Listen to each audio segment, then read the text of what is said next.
जाए अब पलट के देखब ना, सपनों में जरी ठेकब ना।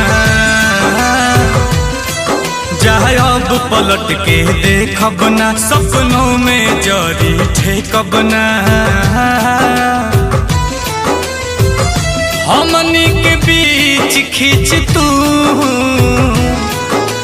नफरत के लकीर गईलू, जहिया वादा से फिर गईलू, तहिए नजरी से गिर गईलू। ओ जहिया वादा से फिर गईलू, तहिए नजरी से गिर गईलू। जब पलट के देखब ना, सपनों में जरी ठेकब